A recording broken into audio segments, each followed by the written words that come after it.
네, 두 번째는 엔터에 관한 소식인데요.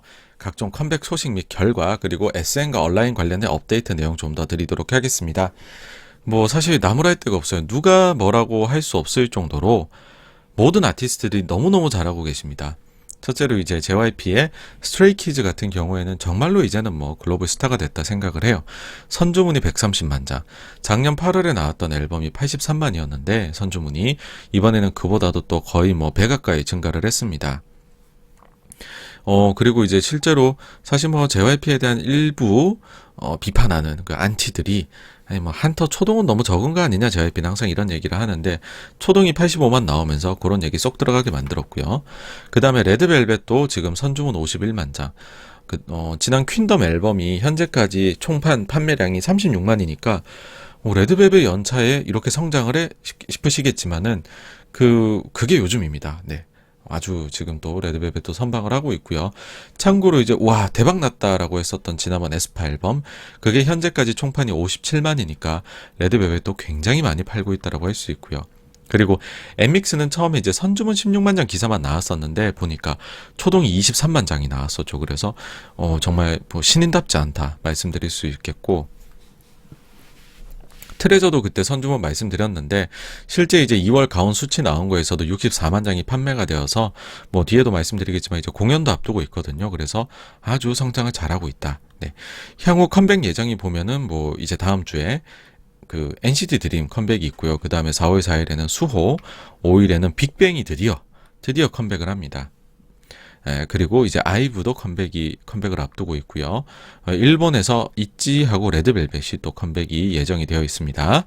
그리고 날짜는 정해져 있지 않지만은 온유의 컴백도 예정이 되어 있습니다.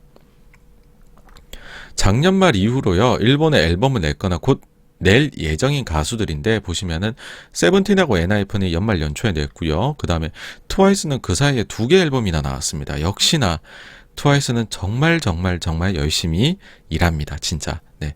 이런 아티스트가 없어요, 솔직히. 그 다음에 동방신기도 여러분들, 네. 뭐, 잘 인지는 못하셨겠지만, 일본 앨범이 나왔습니다. 그리고 레드벨벳 있지, 이제 4월에 나오게 되죠. 이건 왜 내느냐라고 하면은요, 결국에는 공연을 하겠다라는 것입니다. 그렇거든요. 이게 아무리 내가 좋아하는 아티스트라도 신곡이 하나도 없는데 다시 투어를 돈다라고 하기는 좀 민망해요. 보통은 신곡을 내고 그 신곡의 타이틀을 이용해서 말을 살짝 만들어서 투어를 돌거든요. 그래서 일본의 앨범을 갑자기 낸다. 그러면은 이건 지금 투어 하겠다라는 뜻입니다. 그래서 요 가수들은 다 제가 볼 땐 다 투어를 지금 목적으로 하고 있는 것이 아닌가 생각이 되고, 빅뱅도 뭐 일본 앨범은 아니지만 국내 앨범 내고서 그걸 일본어로 살짝 바꾼 곡 번안으로 내면서 투어를 가지 않겠느냐라고 저는 생각합니다. 그리고 이제 NCT 127 참 그 사이에 5월부터 일본 돔 투어 돈다라는 이야기 했죠. 5차례니까는 127도 지금 그 전에 스타디움은 아니지만은 한 2만 정도 되는 사이즈 되는 데에다가 지금 예매를 해보면서 반응을 본 거죠. NCT 127이 어느 정도까지 공연 규모를 키워도 될까라고 해보고서는 지금 아마도 도움을 해도 충분히 소화가 되겠다라고 생각해서 SM 측이 이런 결정을 내린 것 같습니다. 그 다음에 이제 트레저도 아까 말씀드렸듯이 이제 곧 있으면 앨범을 하고요. 그 다음에는 모두가 궁금해하는 이제 뭐 YG에 투자를 하지 않아도 궁금해합니다. 블랙핑크는 도대체 언제 나오나요? 인데 멤버가 밝혔습니다. 그 출장 15야 방송 있잖아요. 나영석 PD께서 하시는 거기에 나와가지고서 블랙핑크도 곧 컴백을 준비를 하고 있다. 그래서 곧 나온다라고 했는데 지금 이제 지금 썰로는 앨범 명이 Ready for Love라는 걸로 지금 올라와 있다라 하고요. 5월 말이나 6월 초 정도로 지금 기대가 된다라고 합니다.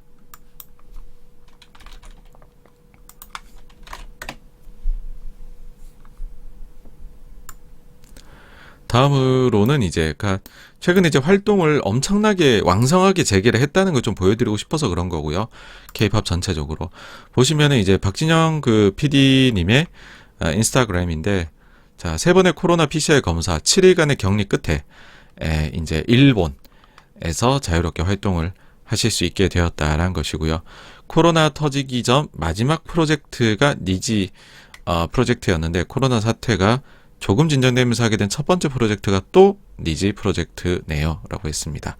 그래서 이제 요거 시즌2 찍으러 가신 거고요.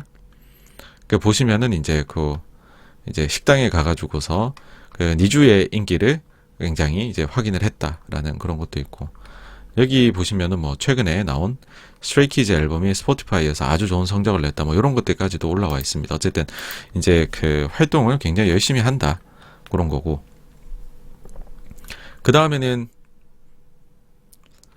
이제 SM하고 온라인에 대해 갖고서 좀 업데이트를 드려볼까 합니다. 사실 이제 뭐 주주 제한 대결이라고 하는데, 거의 뭐 지금까지로 나온 걸로 봐서는 제가 볼 때는 사실상 이 표대결은 끝난 게임이 아닌가라고 생각을 합니다. 일단은 지난주에 다른 회사 소식 하나부터 말씀을 드려볼게요. 좀 연관이 돼 있습니다. 희소식이 하나 들려왔는데 뭐냐면 4조 5양의 감사위원 선임권에서 주주 제한 측이 승리를 거두었다라는 소식입니다. 4조 5양 소액주주 감사위원 선임 표대결 승리, 이사회 견제한다. 이걸 가져온 데는 이유가 두 가지가 있는데, 첫째 이유입니다. 그 감사위원이 누구시냐? 이상훈 경북대 교수 감사위원 선임 안건 통과입니다. 여러 차례 말씀드렸지만 솔직히 자타공인, 그러니까 아니다, 자라고 하면은 교수님께서 되게 부끄러워하실 수도 있으니까, 모두가 이제 공인하는 이제 지배구조 관련해가지고서는 아주 그 최고 권위자이시기 때문에 4조 5양 측에 이제 이렇게 참여를 하셔가지고서 아주 뭐 그 의미 있는 그런 왕성한 활동들을 보여주시지 않을까라고 기대를 합니다. 네, 이 자리를 빌어 축하드린다는 말씀을 드리고 싶고요. 그 다음에 두 번째로 이제 이거를 가져온 이유가, 보시면은 이 3% 룰이 얼마나 강력한지입니다. 감사 선임에서. 대주주 측이 61%를 가지고 있고요. 그 다음에 주주 제한한 측이 1.67%를 가지고 있었어요. 근데 1.67%가 이긴 겁니다. 다윗과 골리앗의 싸움에서 승리를 거둔 것이죠. 이게 이제 감사위원이 이만큼 강력합니다.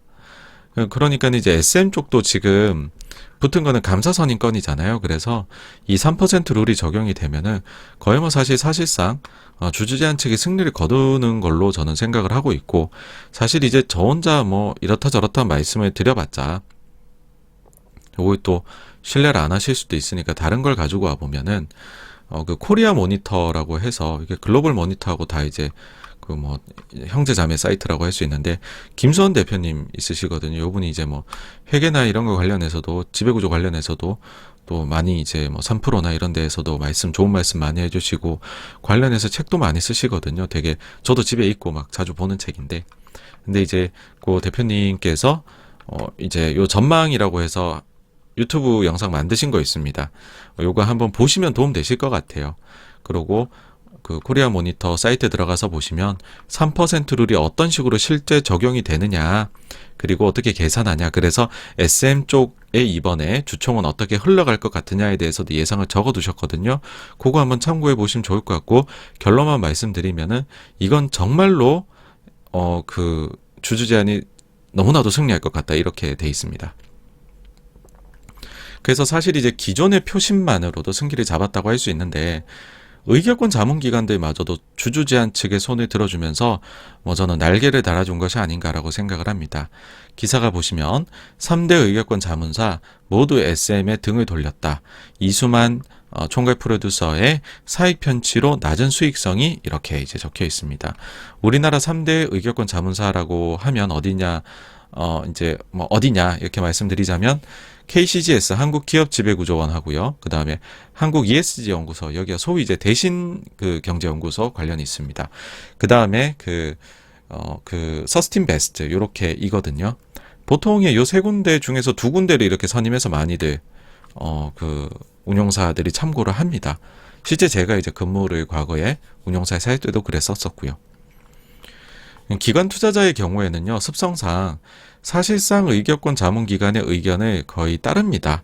이게 왜 그러냐면 이유가 이제 쭉 해서 이제 저희 설명을 드릴 텐데, 이런 생각이 근데 제가 말씀드리면 드실 수가 있어요, 여러분. 아니, 기관 투자자도 그리고 전문 투자자인데 자체적으로 의안별로 다 판단해서 의결권을 행사해야 되는 거 아니냐, 왜 자문기관 의견하고 거의 동일하게 내느냐, 이렇게 생각하실 수가 있거든요. 근데 이거는 좀 이유가 있어요. 이거 한번 말씀을 드려볼게요. 거슬러 올라가 보면은요, 스튜어드십 코드 도입, 그 다음 ESG 강조된 게 몇 년 안 됐어요. 근데 그 사이에 어떤 일이 있었냐면 삼성물산 제이모즈 합병건이 있었죠. 이때 외국의 뭐 ISS나 이런 데서는 반대를 했었습니다. 그런데 우리나라에 있는 대부분의 운용사들은 찬성을 했죠. 예. 그러면서 이게 이제 문제가 있다라고 해가지고 향후에 조사가 들어오게 되죠. 그 검찰 조사를 실제 운용력들, 그 다음에 임원분들께서 운용사에 많이들 조사를 받았어요. 그리고 뭐 아시겠지만은 이 검찰 조사라는 게 한번 받으면은 거의 뭐 혼이 빠지는 수준으로 받는다고 하시잖아요. 그래가지고서 이걸 하면서 이런 식으로 운용사를 경영해도 되나라고 운용사들이 공통된 고민에 빠지게 됩니다. 그래서 이런 이제 그 생각들을 해보게 되는 거죠. 야, 이거 우리가 어쨌든 뭔가 의결권 행사 관련해서 조치는 취해야 되겠는데, 그럼 자체적으로 이 전문 인력들을 대규모로 고용해서 해볼까? 야, 근데 그럼 비용이 너무 많이 들지 않을까? 그래, 외부의 전문 자본기관들이 있네. KCGS, 뭐 한국 ESG, 서스틴베스트 여기에 맡기자. 그렇게 된 거죠. 근데 이제 맡기면 장점이 아까 말씀드린 대로 이제 비용 측면도 있기는 한데, 또 이제 본심은 딴 데도 또 좀 있습니다. 이 뭐냐 하면, 만약에 나중에 의결권을 행사한 거에서 문제가 발생했을 때, 과거 삼성물산 사례처럼요. 그래서 검찰 조사가 나왔다. 그렇게 가정을 한번 해보자는 거죠. 그럼 이렇게 묻겠죠.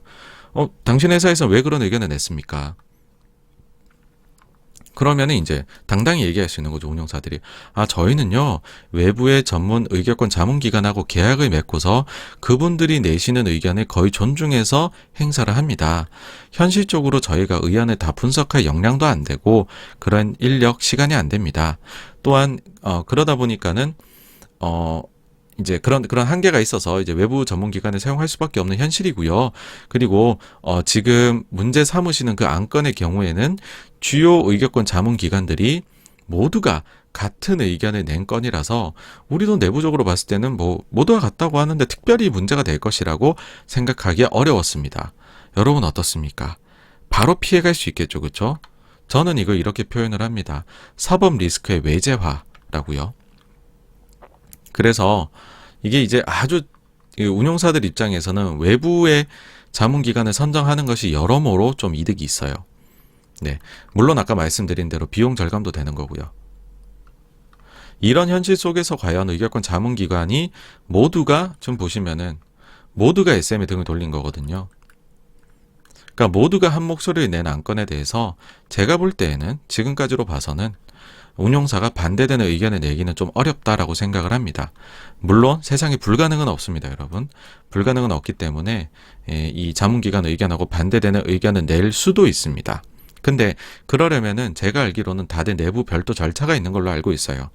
그러니까 내부적으로 별도의 의결권 심의위원회를 개최를 해야 되고, 여기에서 우리는 왜 이것과 반대되는 의견을 내는지 그 결과를 모두 자료로 남겨야 됩니다. 그런 연후에야 의결권 자문기관하고 반대되는 의견을 남기는 걸로 저는 알고 있어요. 복잡하죠, 여러분. 힘들죠, 그렇죠? 그리고 나중에 이처럼 자문기관 모두하고 배치되는 의견을 위원회까지 굳이 개최해가지고서, 이거는 운영력끼리만 하는 게 아닙니다, 여러분. 다른 부서의 임원들까지도 다 같이 모여요, 보통 위원회는.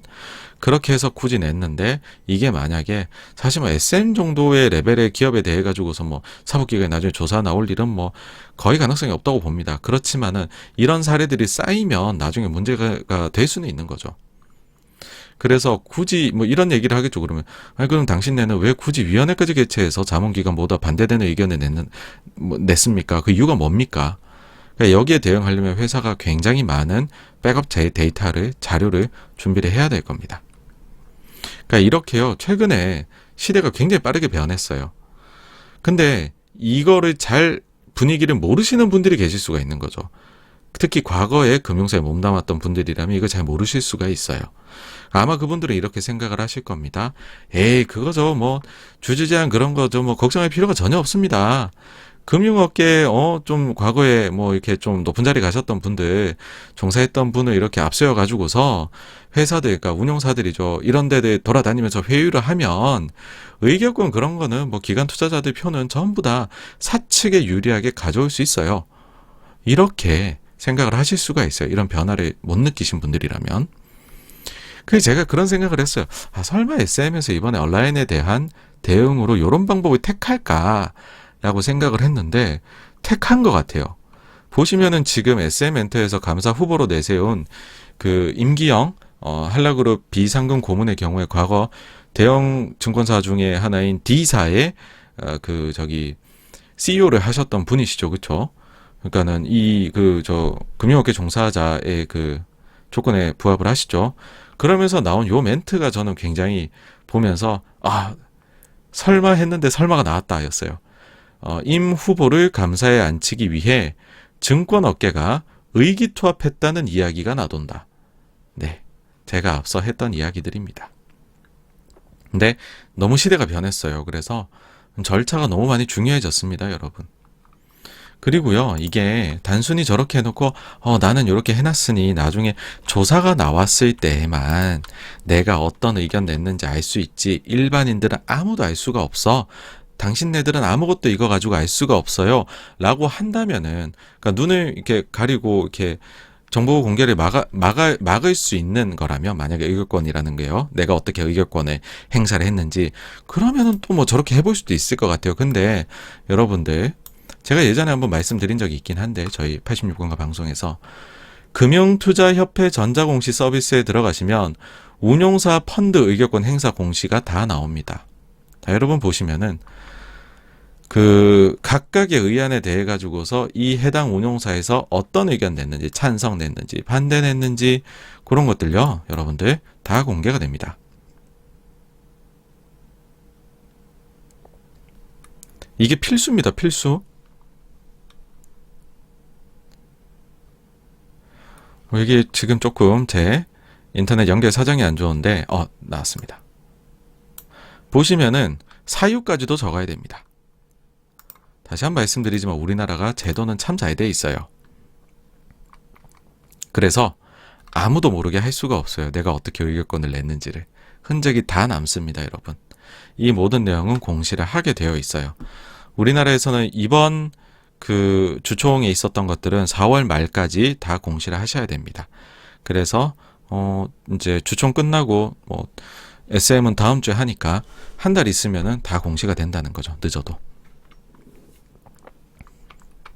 그래서 관심 있는 분들은 한번 확인해 보십시오. 어떤 운용사들에서 어떻게 이번에 주주 제안들에 대해 가지고서 SM뿐만이 아니고요. 뿐만이 아니라 다른 기업들의 주주 제안에 대해서도 그 운용사들이 어떻게 과연 행동했는지 여러분들 확인 다 가능하십니다. 철저합니다, 아주. 그리고 또 한 가지 말씀을 드리고 싶은 거는요. 특히나 기관 투자자들의 경우에는 그 의무 행사, 그러니까 그 의결권을 필수로 행사해야 되는 의무가 있는 회사가 있고 없는 회사가 있습니다. 사실 대형 운용사 같은 경우에는 너무 많은 기업들이 주식을 가지고 있거든요. 그 모든 안건에 대해서 다 의결권 행사할 수가 없어요. 이건 비효율입니다. 그래서 필수 대상 기업들만 하도록 해요. 그러니까 필수 대상 기업은 무조건 해야 되고, 아닌 기업은 그 운용사의 선택에 달려 있습니다. 그러니까 이제 정부에서 운용사들이 너무 많은 업무에 시달리는 걸 좀 줄여주신 거죠. 그게 기준이 뭐냐면 100억 이상 보유 혹은 5% 이상 보유의 경우에만 의결권의 필수 행사 대상 기업이 됩니다. 그래서 이 조건을 충족하지 않았음에도 불구하고, 예를 들어서 SM의 한 10억만 보유를 하고 있는데, 그러면 필수 의결권 행사 대상이 아니거든요. 근데 굳이 행사를 하는데 지금 자문기관들은 다 반대한다고 낸 거에 대해서 굳이 그 자문기관 의견에 반대를 내서 사측에 찬성을 던지는 그 의결권 행사가 있다면, 그러면은 여기에 뜨겠죠, 그렇죠? 그러면 굉장히 눈에 띌 겁니다, 제가 볼 때는 이 건은. 그래서 이거는 피해가기 어렵습니다. 지금 본인이 어떻게 행동했는지에 대해 가지고서요. 자, 이제 국내에 대한 부분 말씀드렸고, 다음으로 해외인데, 해외 자문기관까지도 지금 반대에 나섰습니다. 세계 최대 의결권 자문사 ISS죠. 온라인에 손에 들어줬다. SM 주총서 승리하나. 해외는 ISS랑 글라스 루이스가 거의 한 6대4, 7대3 이렇게 먹고 있는데, 그 ISS가 이번에 반대를 던진 겁니다. 정관 변경에도 반대했고, 감사 선임 측에서는 온라인에 손을 들어줬죠. 사실 작년 말 기준으로 SM 외국인 주주 비중이 한 10% 내외 정도. 그래서 낮은 편이라고도 할 수 있는 건데, 어쨌든지 간에 추가적으로 지금 힘을 실어준 것이죠. 주주 제한 측에 대해 가지고서. 그러니까 이 정도로 이제 사면 초과에 걸리니까 SM이 새로운 수를 던지더라고요. 뭐냐면 정관 변경 안건을 취소를 했습니다. 사실 이거 이제 추가로 넣으면서 수정해서 그래서 위임장을 새로 받아야 됐었던 일이 발생했었잖아요. 그리고 그에 대해 가지고 지난주에 제가 이제 좀 이제 와 이게 말이 되냐 이런 반응을 좀 보였었던 건데 결국은 또 취소를 했습니다. 맞아요. 이 참고로 말씀드리면요. 의안이 취소되는 경우에는 위임장을 새로 받지 않아도 됩니다. 그래서 지금에서 추가로 이제 뭐 위임장을 다시 받게 하려고 했다 이런 거는 전혀 아니에요. 그건 전혀 아닌 거고. 뭐 이런 의도로 읽혀집니다. 뭐냐 하면 정관 변경 관련한 거 특히 이제 유상증자 늘리는 거 주주명부 폐쇄를 이제 2주 전까지로 땡길 수 있는 거 요거가 좀 과했다라고 판단했던 건지 회사 측에서 볼 때에도요. 좀 너무 급조했다. 그래서 요거는 취소하는 대신에 뭐겠습니까? 여러분 감사는 꼭 회사 편 인물을 찍어 주십시오라는 걸로 저는 보였습니다. 뭐 이제 혹자들은 그런 이야기들을 해요. 좀 패배주의라고 저는 패배주의에 젖어 있다고 저는 개인적으로 생각하는데 우리나라에서 표대결에 들어가면 대주주가 유리하다라고 많이들 말씀을 하십니다. 근데 지금 이제 행동을 보시면 갑자기 배당하고 정관 변경을 갑자기 추가해서 위임장을 새로 받게 했다가 이제는 그걸 취소해서 주주의 환심을 새로 사고 싶어 합니다. 그리고 아주 다양한 방법들을 지난주에 말씀드렸죠. 아주 다양한 방법들을 동원해서 지금 위임장을 받으러 다니고 있는데 하는 행동을 봐서는 대주주가 절대 유리하지 않은 걸로 보입니다. 그리고 특히나 이제 제가 볼 때는 회사는 거의 지금 표계산이 섰을 거라고 봐요. 왜냐하면 자문기관도 의견 다 나왔죠, 이미. 그 다음에 온라인에서 처음에 주주 이 제안을 할 때 본인들하고 같이 뜻을 모아서 제안을 하는 측에 대한 그게 누구인지에 대해서 밝혔을 거란 거죠, SM 측에. 그러면은 주주 명부 보면은 그 기관들이 얼마씩 가지고 있는지가 계산이 될 겁니다. 그들은 다 온라인 쪽 편으로 투표를 할 거잖아요. 그죠? SM은 알고 있어요, 이거를. 거기다가 이 관행이 어떠냐면은 저희가 이제 의결권 어떻게 한다 그러면은 주총 있기 전에 주총에 참석을 기관 투자자 다 못해요. 다 그거 어떻게 갑니까? 그래서 우리가 위임장을 해가지고서 직인 찍어갖고서 등기로 보내거든요. 그래서 주총 전에 다 보낸단 말이에요. 회사 측에다가. 그러니까 기관하고 외국인 투자자는 다 그 전에 보내요. 막 하루 전에 보내고 이러지도 않아요. 그랬다가 갑자기 등기가 도착 못하면 사고 나는 거잖아요. 그래서 이거 제가 왜 이렇게 잘하냐면 제가 이게 회사 막내가 하는 일인데 제가 이거 몇 년 했었거든요. 그래서 3월이면 자리를 못 비웁니다. 등기 해가지고서 퀵 아저씨 퀵 하신 분들 다 연락해가지고 붙이고 도착했나 확인하고 난리를 하거든요. 이게 미리 다 들어가요. 그러면 회사는 다 안단 말이에요. 이게 어떻게 됐는지를. 그래서 거의 사실상 뭔가가 나온 상태일 겁니다. SM에서 하는 행동들을 봐서는 뭐 그런 것도 더 있고 뭐 그렇습니다, 여러분. 뭐 더 이상 계속 이건 같은 거를 반복하는 거라 재미가 없을 것 같아 그만하고요. 예, 어쨌든 이제 여기까지가 좀 뭐 대략적인 내용인데 추가적으로 사실 그 내용 만들고 있다가 정관변경을 취소하시는 바람에 내용을 지울까 말까 하다 그래도 말씀을 드려볼게요. 비록 차례를 하기는 했지만은 보시면은 유상증자대회 갖고서 100분의 35, 50으로 늘리는 거 여기에 대해서 회사가 뭐라 했냐면 글로벌 M&A 이런 얘기를 꺼냈습니다. 근데 제가 알기로는 최근에 있었던 빅딜이라고 하면 1조 내외에 그거는 CJ가 했던 엔데버 라라랜드 한 대죠. 미국에. 그 다음에 이타카 제스틴 비버 있는 거 하이브에서 이제 인수를 했죠. 여기 같은 경우에 제가 사실 요 인수 전에 뛰어들었던 분을 개인적으로 아는데 SM이 여기에 제가 뛰어들었었다면 인정을 할게요. SM이 이런데 1조 딜을 이미 하려고 했었고 최종까지도 갔었고라고 한다면 사실 이런 이유를 말씀하시는 게 상당히 논리적으로 합당할 수도 있겠으나 굳이 따지자면 근데 정말 모르겠습니다. 저는 뭐 이 정도 하면 뉘앙스를 아실 것 같고 그 다음에 인수에서는 다양한 금융 기법이 존재합니다. 그래서 굳이 내가 모든 돈을 현금으로 쏘지 않아도 됩니다. 실제로 이타카 인수나 이런 거에서 보여주셨잖아요. 그죠? 그 다음에 일부에서 이런 얘기도 하시더라고요. 대규모 기업 집단의 경우에는 100분의 30을 취득해야 한다. 이게 법이다. 이런 얘기도 하시는데 이게 거짓말입니다. 아주 단순하게 생각해 보면 돼요. 우리나라 대규모 기업 집단으로 지정된 데 중에서 기업들 이 지분 구조 딱 따져보면 지분율 30% 미만인 대규모 기업 집단 중에 그 기업들이 있거든요. 그럼 이들이 법을 어기고 있는 거냐라는 것이죠. 그러니까 이거는 아니에요. 예. 이건 잘못 알고 있는 거고요. 그 예를 들면 세이트리온 같은 경우에 세이트리온 홀딩스가 갖고 있는 거 20% 초반인데 그러면 세이트리온도 대규모 기업 집단인데 여기 어떡합니까? 지금 위법하고 있어? 아니거든요. 이건 아니고. 굳이 30이라는 게 의미 있는 걸 찾자면 2022 올해부터 공정거래법이 개정이 되었죠. 그래서 지주회사의 경우에 자회사나 손자회사로 새롭게 기업을 편입을 할 경우에는 지분율이 30%까지 상장회사 기준입니다. 취득해야 되는 규정이 강화가 됐어요. 물론 이것도 유예기간이 있는 규정입니다. 강화가 되었는데 지금 우리가 얘기하는 건 카카오 얘기하잖아요. 카카오는 지주회사가 아니에요. 대규모 기업 집단이긴 하지만 지주회사는 아닙니다. CJ가 지주회사죠.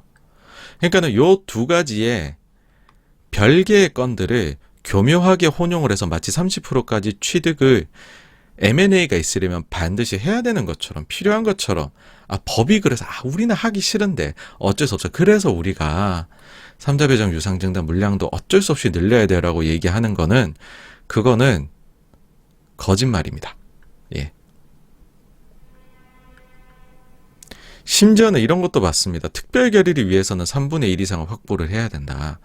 그럼 일단 딱 생각이 드는 게 그거죠. 아니 그 정도로 3분의 1이 중요했다면 우리나라 기업들 중에 지분율이 3분의 1이 안 되는 데들은 어떻게 하지? 라는 거거든요. 그렇죠? 근데 이거를 좀 더 자세히 들여다보면 특별 결의를 위해서 3분의 1이 필요하다는 말 자체는 맞아요. 그럼 일단은 특별 결의하고 보통 결의 한번 나눠서 말씀드려 볼게요. 뭐냐 하면 우리가 흔히 알고 있는 건 보통 결의입니다. 이거는 출석 주주 중에서 과반수 이상이 찬성을 해야 되고 근데 뭐 출석률이 너무 낮아. 그래서 과반수 이상이 찬성했음에도 불구하고 발행 주식 수의 4분의 1 이상의 동의를 못 얻었다면 이거는 결의가 안 돼요. 그러니까는 엔드 조항인 거죠. 발행 주식 수의 4분의 1 이상, 그 다음에 출석한 사람의 과반수. 특별 결의는 물적 분할이 특별 결의에 들어가거든요. 정말 특별히 중요한 일이기 때문에 이게 올라가 있어요. 한 단계. 과반수가 아니라 출석 주주 중에 3분의 2 이상이 동의해야 되며 발행 주식 수 중에 4분의 1이 아니라 3분의 1 이상의 찬성이 필요하다는 겁니다. 여기서 이제 특별결의 3분의 1이 여기서 나오는 거예요. 그러니까는 발행 주식 수의 3분의 1 이상이 있어야 특별결의를 열 수 있다라고 얘기하는 거죠. 근데 여러분 제가 특별결의는 뭐라고 했습니까? 물적 분할과 같이 말 그대로 특별히 중요한 일이거든요. 특별히 중요한 일에 다른 주주들이 참석 안 할까요? 할까요? 엄청나게 참석률이 높습니다. 그래서 발행 주식 수의 3분의 1 이상 이거는 무조건 가능합니다. 상장 주식이고요. 특히나. 그래서 단독으로 특별 결의를 낼 수 있을 만큼의 주식이 필요하다는 주장은 제가 본 것 중에선 제일 참신한 주장이었습니다. 그럴 거면 아예 안정적으로 특별 결의를 통과시킬 수 있게 3분의 2 이상 있으면 되잖아요. 3분의 2 이상이니까 67% 지분 획득이 필요하다고 말씀하시는 게 좀 더 논리에 맞지 않았나라는 생각도 듭니다. 다음으로 주주명부 폐쇄의 변경에 대해 갖고 이런 얘기를 해요. 관련 법이 개정이 됐는데 2020년 말에 개정이 된 것은 맞아요. 근데 이게 법이 바뀌었다라고 해서 그거를 기업들이 다 반드시 정관에 바로 바꿔야 된다. 주주들이 거기에 반드시 동의를 해야 된다. 그건 별개라는 사실입니다. 예시를 들어드릴게요. 2012년도에 이런 게 있었습니다. 논쟁이 크게 된 게 있었죠. 개정상법이 있었는데 이사의 책임을 감면하는 제도입니다. 법의 취지는 좋았습니다. 저희가 독서 토론했었던 소유와 경영 김하진 교수님 책에 336에서 338페이지 보시면 이 내용이 나옵니다. 그래서 이게 취지가 좋았다라는 거는 여기에서 확인하십시오. 네, 이것까지 말씀드리면 너무 길어져서 줄인 거고요. 근데 이게 말에서도 보시듯이 책임을 줄여준다. 뭔가 좀 별로인 것처럼 느껴지는 거죠. 주주들 입장에서는. 아니 책임을 더 강화해야지 왜 줄여줘? 그러니까는 이렇게 느껴진 거죠. 제목만 보고 야 이거 이사들이 아무리 나쁜 짓 해도 벌을 물을 때 책임이 제한되는 법인 거 아니야? 그래서 당시 주총 시즌에요. 연이어서 법이 상법이 개정이 되었음에도 불구하고 이걸 실제 정관으로 정관 변경으로 하겠다라고 안건 올린 기업들이 상당수가 부결되고 심지어 어떤 기업들은 이거를 안건에서 아예 지워버립니다. 올렸다가 드랍해버려요. 그러니까 이건 무슨 말이냐 하면은 법이 개정이 되었다라고 하더라도 이를 현장에서 받아들이기에 문제가 있다고 판단하면 정관 변경 통과가 되지 않습니다. 현재 주주명부 폐쇄에 관련한 법도 마찬가지인데요. 이거를 지금 정관에 수정해둔 기업을 찾는 게 상당히 어렵습니다. 2020년 말에 이게 개정이 됐거든요. 그럼 21년도 주총할 때 혹은 22년 요번에 주총할 때 개정이 돼야 됩니다. 그죠?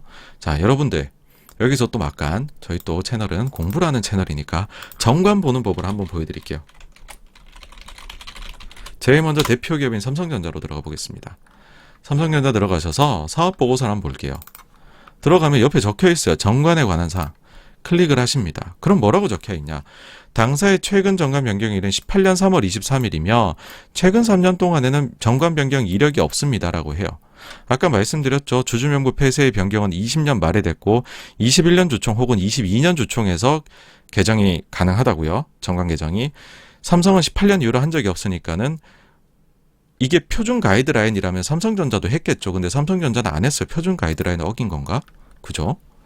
참고로 여기 첨부 파일에서 정관 보시면 더 자세하게 건별로 다 나옵니다. 뭐 삼성만 안 했을 수도 있죠. 그죠? 그러면 우리나라 이제 그 현대자동차 한번 보겠습니다. 4대 그룹 한번 보자고요. 정관에 관한 사항 보시면 21년도 주총, 이사회 21년도 안전보건, 21년에 이거 별거 아니고 부칙이니까는 20년도는 아니죠, 그쵸? 21년, 22년에 바꿔야 되니까 현대차도 안 했어요. 가이드라인인데, 표준인데. SK를 보겠습니다. SK도 20년 이후로 정관 변경을 안 했어요. 그러니까 바뀌었을 수가 없죠. LG 가보겠습니다.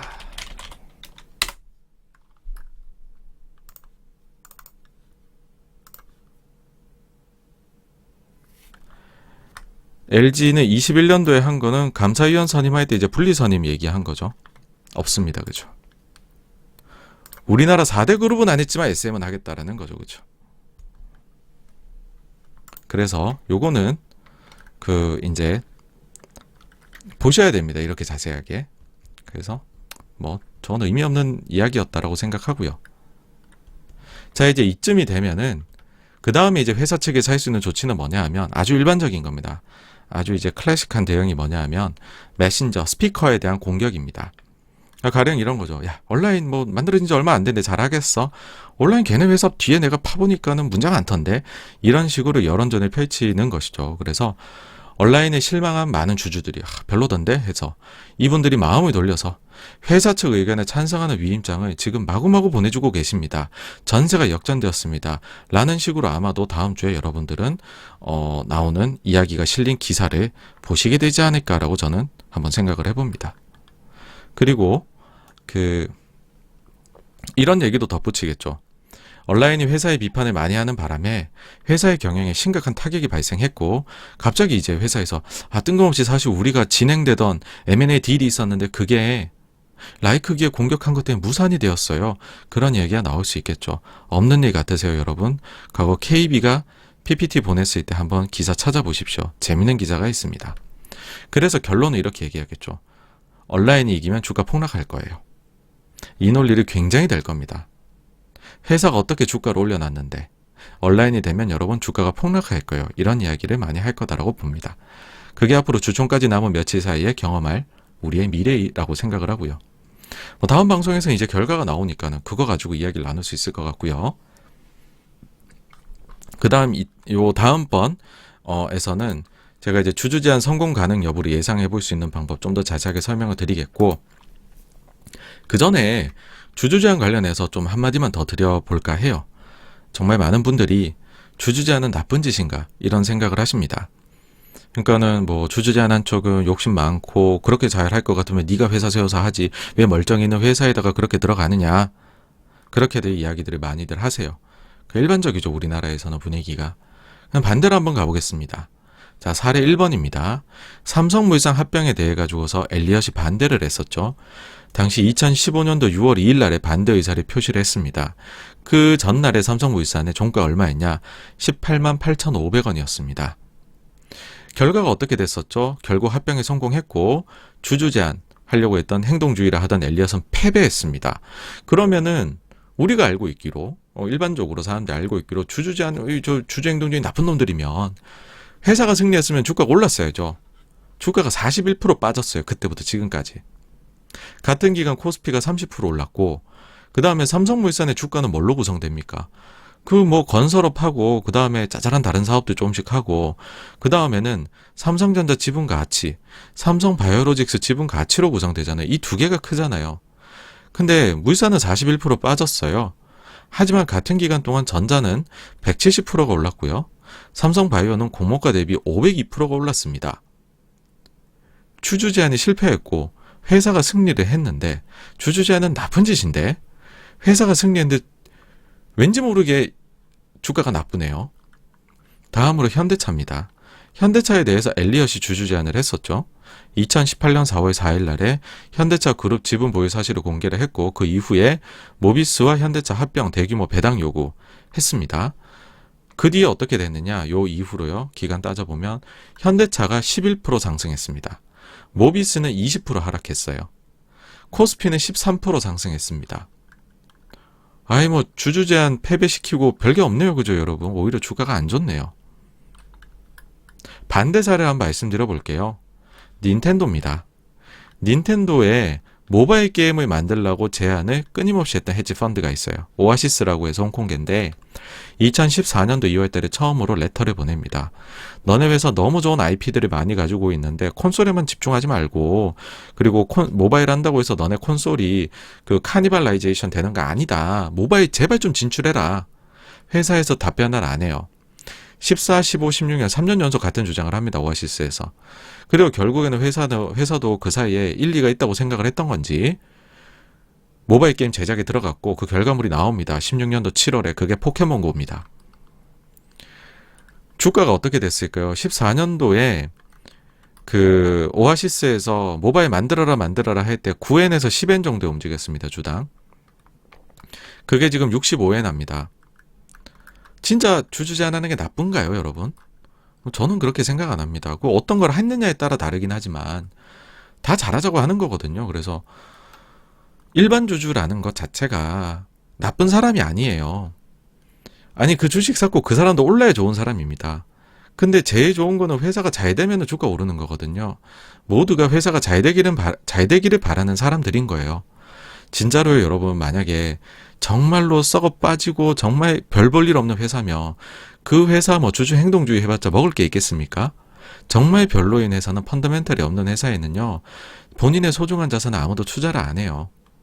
현재보다 훨씬 더 잘 될 가능성이 있다고 보기 때문에 그 회사에 투자하고 행동주의 하는 거거든요. 그리고 이런 부분에서 변화가 있으면 이 회사는 더없이 잘 되겠다 하는 부분도 외부인의 눈에서는 그게 보이니까 그런 이야기를 하는 거고요. 때때로 외부자의 눈이 더 나을 때도 있다고 봐요. 우리도 그런 거 잘 느끼잖아요. 내부자들이 간에 뭐 이제 그 관행이라든지 문화 이런 것 때문에 쉽게 바꾸지 못하는 그런 것들이 있잖아요, 여러분. 근데 그게 외부자가 들어오면 바뀔 수 있는 거거든요. 옛날에 우리나라 2002년 월드컵 할 때도 보면은 외국인 감독이 들어오니까는 바로 바뀌잖아요. 우리는 항상 뭐 투지는 좋은데 기술이 부족해. 그런 뭐 골 예정력이 부족해 했는데 히딩크 감독이 와서는 했던 얘기가 아니야, 너네는 기술은 좋은데 양발에 다 쓰고 오히려 체력이 부족해 였었거든요. 우리가 몰랐던 게 외부인의 눈에는 보인다라는 거죠. 그래서 뭐 바둑이나 장기 뛸 때도 그런 얘기 하잖아요. 혼수 두는 사람이 더 잘한다. 근데 막상 내가 게임하면 그렇게 못한다 이런 얘기 하잖아요. 전 주식시장에서도 특히나 기업 경영에서도 있는 거다라고 생각을 합니다. 주주는 적이 아니고요. 동반자라고 생각을 해요. 누구보다도 서로 다 회사가 잘 되기를 바라는 마음으로 하는 겁니다. 그리고 SM에 있어서는 이 말씀을 한 가지만 더 드리고 싶어요. 되게 기분 나쁘실 거다라고 생각을 합니다. 어떻게 일궈온 회사고 우리가 잘했지. 너네들이 뭐 한 게 있어. 잠깐 들어와가지고 돈 벌려고 하려고 들어온 애들이 너네가 뭘 알겠어. 맞아요.